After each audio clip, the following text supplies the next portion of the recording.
Assalamualaikum warahmatullahi wabarakatuh. Selamat siang semuanya. Kali ini kami berdua akan mengerjakan tugas UTS di MK Perspektif Global. Nah, materi yang kami bahas pada kali ini yaitu globalisasi, proses, aspek, dan dampak globalisasi.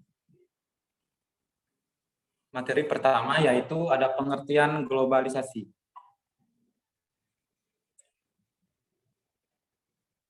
Globalisasi berasal dari kata globe atau global, yaitu dunia atau bola dunia. Menurut Kamus Besar Bahasa Indonesia adalah proses masuk ke ruang lingkup dunia. Kemudian yaitu ada proses globalisasi. Proses kehidupan yang serba luas dan tidak terbatas, sehingga pengaruhnya dapat mengubah tatanan kehidupan bangsa, seperti di bidang politik, ekonomi, sosial, dan budaya.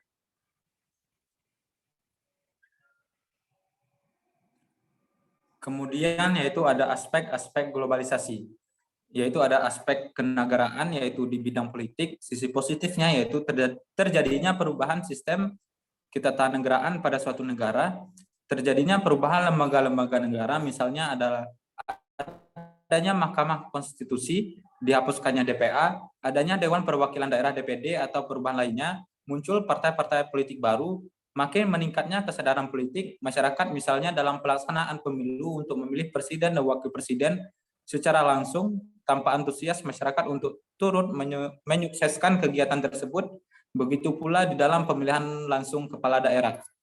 Kemudian ada sisi aspek negatifnya, yaitu munculnya sikap arogansi politik, kekuatan dan politik, adanya money politik dalam kehidupan masyarakat.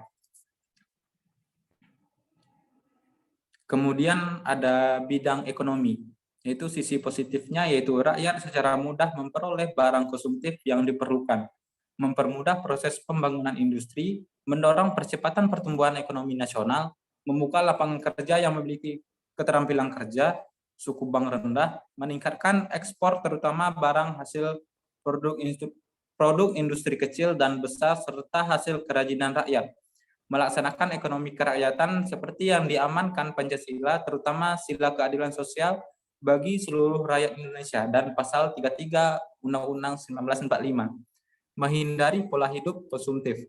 Dan aspek negatifnya yaitu matinya usaha kecil yang tidak kompetitif, munculnya kebijaksanaan pemerintahan yang tidak menguntungkan petani, upah kerja yang belum profesional atau masih rendah, kemudian yaitu jumlah angka pengangguran masih tinggi.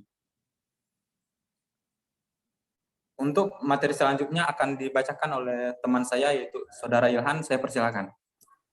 Aspek kenegaraan. 3. Bidang sosial dan budaya. Dampak positifnya yang pertama yaitu mempercepat perubahan pola kehidupan suatu bangsa. Yang kedua, terjadinya pergeseran nilai kehidupan dalam masyarakat. Dan yang terakhir, pesatnya perkembangan informasi dan teknologi.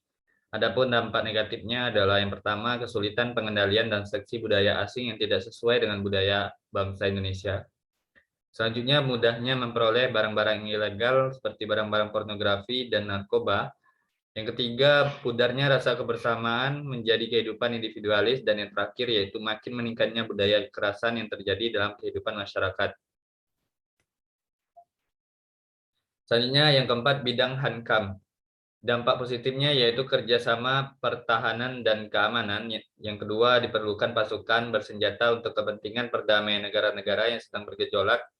Adapun dampak negatifnya yang pertama yaitu munculnya gerakan-gerakan separatisme. Selanjutnya, adanya gejal disintegrasi bangsa yang membahayakan persatuan dan kesatuan bangsa dan negara kesatuan Republik Indonesia. Selanjutnya, terjadinya pelanggaran teritorial Republik Indonesia. Dan yang terakhir, adanya campur tangan pihak asing terhadap kebijaksanaan dalam negara Republik Indonesia. Selanjutnya, dampak globalisasi. Ada arus globalisasi, ada peluang, ada tantangan. Yang pertama yaitu pasar bebas dengan peluang suatu kesempatan untuk mengekspor hasil produksi ke luar negeri. Yang tantangannya adalah produk yang dipasarkan harus berkualitas dan kompetitif dengan harga dijangkau oleh pasar global. Yang kedua yaitu iptek. Perkembangan iptek menjadi mudah dan cepat diterima. Dengan tantangan dampak dari iptek bisa menimbulkan pengangguran yang besar. Yang ketiga, budaya dengan peluang. Aktivitas sosial dan adaptasi budaya asing ke dalam budaya bangsa mudah berinteraksi dan terintegrasi. Dengan tantangan harus mampu menciptakan filter terhadap budaya yang berdampak negatif. Selanjutnya, bisnis dan pemerintah dengan peluang dapat membuka selebar-lebarnya agar investor dapat menanamkan investasinya. Dengan tantangan, bisnis menjadi terbuka dan profesional, banyak wisatawan mancanegara yang datang sehingga menambah pendapatan per kapita. Dan yang terakhir yaitu arus globalisasi lapangan kerja, dengan peluang terbuka dan banyak, serta tantangan persaingan semakin ketat, inovator, dan kreatif.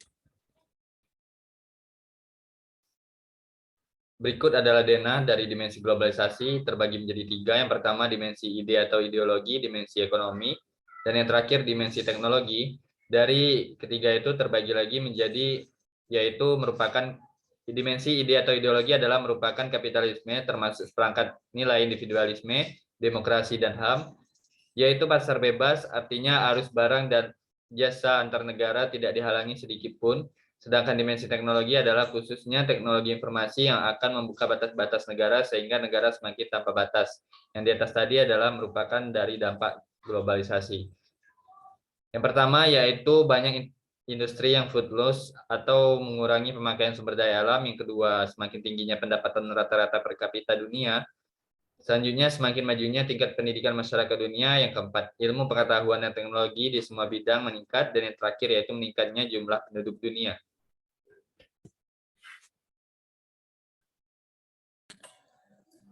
Maka demikianlah pemaparan materi kami pada video kali ini. Jika terdapat kesalahan, kami berdua mohon maaf. Kami ucapkan salam. Wassalamualaikum warahmatullahi wabarakatuh.